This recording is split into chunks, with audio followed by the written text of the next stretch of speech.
Allah duk wani makiyin a duk inda yake ubangiji Allah ka tusa masa corona kala 40.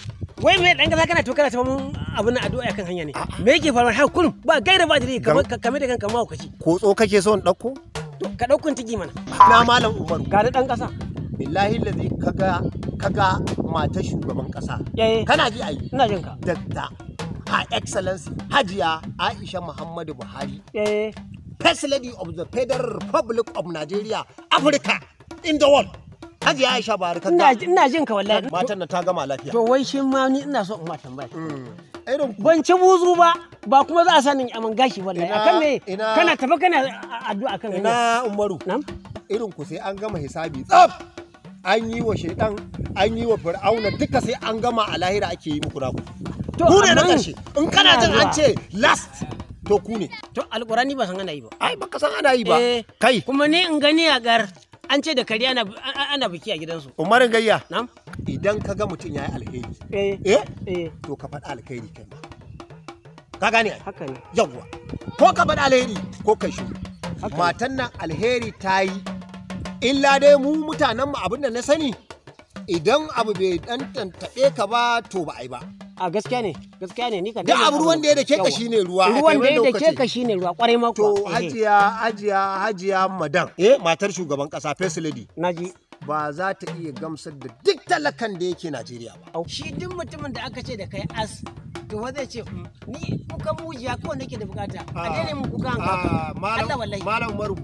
Mu je gida.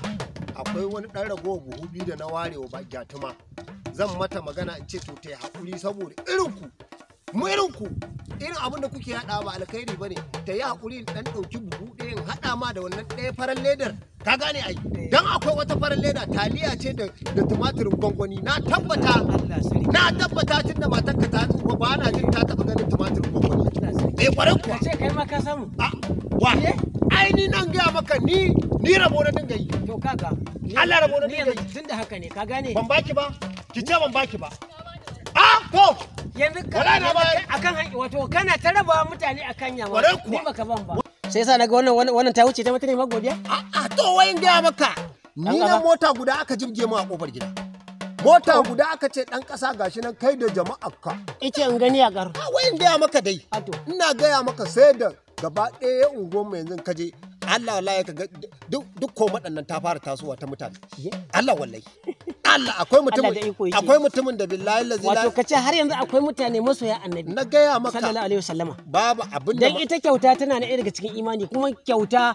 mu kullum buɗe gidan aljanna ne gaya ma wani abu malam Umar ko rantsuwa ne ba zan ka fara ba ba a taɓa First Lady irin Aisha Buhari ba a Najeriya Allah ba a taɓa mata mai tausayinta ba ina gaya maka ta rabar da kayayyaki na tallafin corona da gadaje da abubuwan magani da menene da sauransu ƙasa gari sannan to ita maganin borolas suke ko menene ni fa har yanzu ba ta da magani wannan abar ita corona to kace an ba da sadaka akan ta na ce maka abubuwa na gado na kwanciya ko ba haka bane malam mu kai malam ni ma ba cewa aka social distance duk da dai ni ba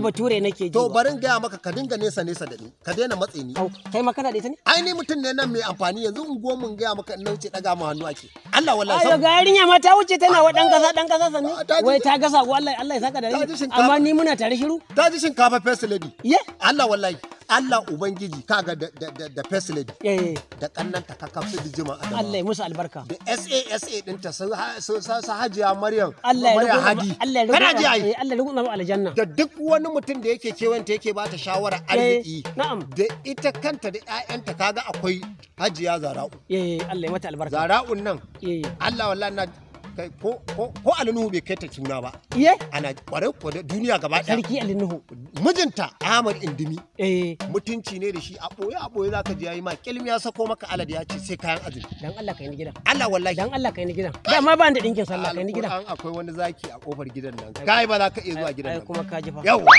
sai kuma Hanan na'am kai yarinyar nan wayo Allah wato yanda ka san ana mata sanfefa yarinyar nan ai wannan yarinyar ina jin anya kaga ga Yusufa shine yayanta ko ita kuma suratul Yusufa aka dinga bayaniya ai kwarai suna mai daraja kenan da muhimmanci madan Allah ya albarkace ta ta ko ina malaki ne lahira wallahi lahira kawai kuma lahiran ma Allah ya sa kin samu Allah ya ina dan kasa in Allah ya duniya dan manzon Allah kin samu lahira ina dan kasa sai Allah ya sada ki da manzon Allah albishirinka saboda kin faranta a talakare wallahi ita aljanna da kake faɗa dan kasa ita aljanna da kake faɗa ai tana daga bangaren kukan mujiya kukan hankaka ita ce can bangaren da ba ma san zuwa ka san fassara ba ko za ka karanta to duk makiyinki ubangiji Allah ya kai shi can bangaren kukan hankaka wallahi kai tun a duniya Allah ya sa mai Ebola da lasa da Corolla alfatiya ko makiyinki saboda mutane yanzu duk wanda kaje yana kushewa to bai samu ba dan kasa makiyaci ana kewayewa haka dan kasa mai dan kasa ni yanzu na irgojen mutum mai tan wa'anda gaba ɗaya ina nan yanda za a yi Allah da zan karewa hajiya Maryam ya sai magana ta ƙara turowa an ƙara tura an kashe bakin tsanya tsinannu Allah wallahi ki Allah ya musu albarka ki Allah ya miki albarka mataimakanki SASA insha Allah da su Hajjo Hajji Sani da su Dijjuma kannanki da duka mutane na alheri mutane mutuwa suke gobe sa dago maka ai ni yanzu ne na wuce wallahi ka gyara mu riga ake ni ma na fara Allah wallahi ni ma na fara to mu je baka dan kwana sai Allah